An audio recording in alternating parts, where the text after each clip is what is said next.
नमस्कार दोस्तों, हरे कृष्णा। मैं तुषार ठाकुर आप लोगों का स्वागत करता हूँ अपने चैनल पर। तो आज मैं आप लोगों को सुनाने वाला हूँ विशाख मास का 17वां अध्याय। पिछले अध्याय में हमने जाना था कि किस तरह से यमराज ने उस राजा को अपना शत्रु या दुश्मन मान लिया था। तो अब हम आगे का वृतांत सुनेंगे। तो चलिए विशाख मास का 17वां अध्याय शुरू करते हैं। विशाख मास महात्म्य अध्याय 17। ब्रह्मा जी कहने लगे कि जो विशाख मास का पालन करता है और उसके गुणों का ज्ञान करता है उस पर भगवान हमेशा प्रसन्न होते हैं।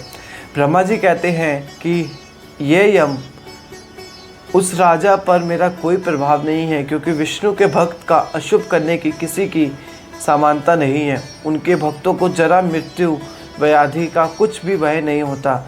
सेवक को स्वामी ने जिस काम के लिए नियुक्त किया है, जब तक उसमें शक्ति है किया जाए, और जब कार्य करने की शक्ति ना रहे तो स्वामी से निवेदन करे कि उसी समय वह उतना दृढ़ हो चुका है और उस कोई दो स्वामी का कार्य करने के लिए नहीं लग सकता।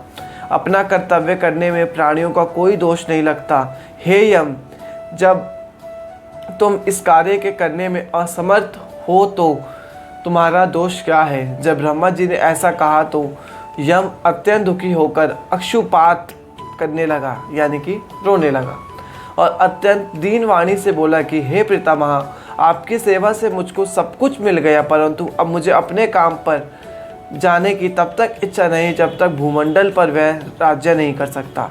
जब तक इस राजा को इस कार्य में चलायमान नहीं कर देता मुझको विश्राम प्राप्त नहीं हो सकता। आप मेरे इस कार्य को सिद्ध करें, तभी मैं फिर शासन कर सकता हूँ। यही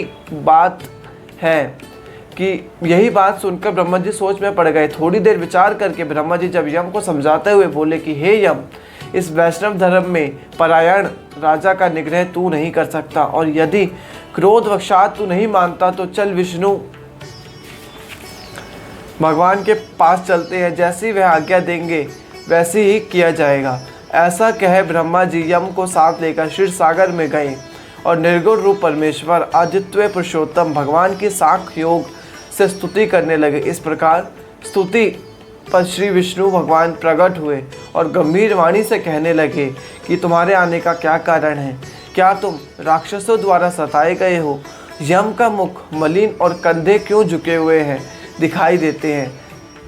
तब ब्रह्मा जी कहने लगे कि हे प्रभु, राजा कीर्तिमान की आज्ञा अनुसार उनके शासन में सब मनुष्य वैशाख के धर्मों का पालन करके विष्णु पद को प्राप्त करते जा रहे हैं। इस कारण जब सारी यमपुरी खाली होगी तो यम युद्ध करने के लिए राजा के पास गया और अपना दंड उठाकर राजा को मारने लगा, तो आपके सुदर्शन चक्र ने इसको परास्त कर दिया। अब यह दुखी होकर मेरे पास आया है। अब हे महाप्रभु, आप राजा को दंड देकर यम की रक्षा कीजिए। ब्रह्मा जी की यह बात सुनकर भगवान कुछ समय तक तो हंसने लगे, फिर बोले, हे ब्रह्मा तथा यम, मैं लक्ष्मी जी अपने देह और प्राण से त्याग सकता हूँ, परंतु कौस्तुभ मणि तथा वैजंती माला को त्याग सकता हूँ। श्वेत दीप, बैकुंठ, क्षीरसागर, गुड़, गरुड़ और शेष को भी छोड़ सकता हूँ, परंतु अपने भक्त को नहीं छोड़ सकता।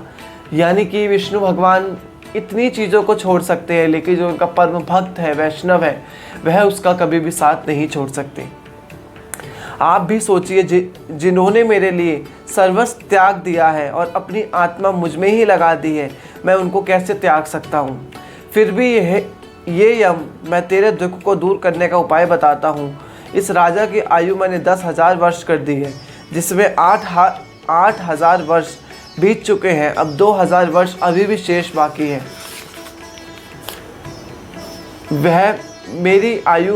वह उस आयु को भोगकर ही मुक्ति प्राप्त करेगा।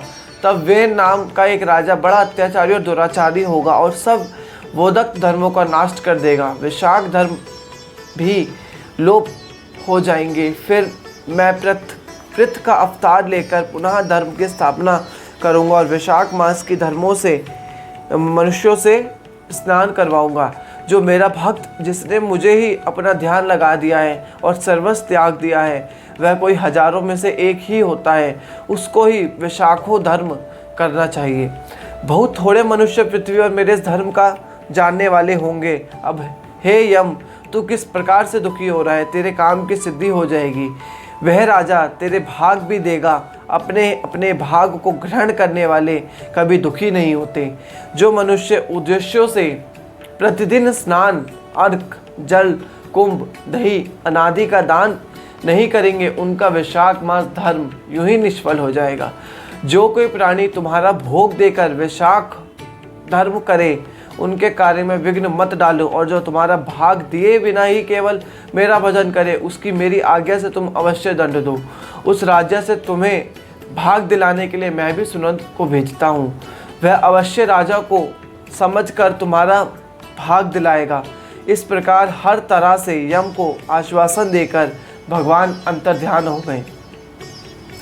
यम भी प्रसन्नता से अपनी पुरी को चला गया और फिर भगवान की आज्ञा से जैसे सुनंद ने राजा को समझाया, सभी ने वैशाख मास के धर्म में यम को भाग दिया। इसलिए वैशाख मास में प्रतिदिन यम के निमित्त स्नान, अर्घ आदि करना जरूरी होता है, नहीं तो वैशाख मास के सब कर्म निष्फल हो जाते हैं। वैशाख की पूर्णिमा को सबसे पहले यमराज के निमित्त जल का घड़ा, दही तथा अन्न दान करना चाहिए। फिर पितरों और गुरु के निर्मित पश्चात भगवान के निमित्त शीतल जल, दही, अन्न, तांबूल, दक्षिण और फल कांसे के पात्र में रखकर भगवान को अर्पण करने चाहिए। इस प्रकार राजा अपनी आयु को भोग कर अपने पुत्र पुत्रादि सेवत बैकुंठ को चला गया। जब वह राजा बैकुंठ को चला गया तो वेन नाम का महापापी और नीच कुल में जन्मा। उसने सब धर्मों तथा वैशाख धर्मों को भी लुप्त कर दिया। इति श्री वैशाख मास 17वां अध्याय संपूर्णम। तो ये था वैशाख मास का 17वां अध्याय। आशा करूँगा आपको बहुत पसंद आया होगा। पसंद आया तो ज़रूर वीडियो को लाइक करिएगा। आज के लिए इतना ही, फिर मिलेंगे एक वीडियो में। जब तक के लिए बोलते रहिए हरे कृष्णा।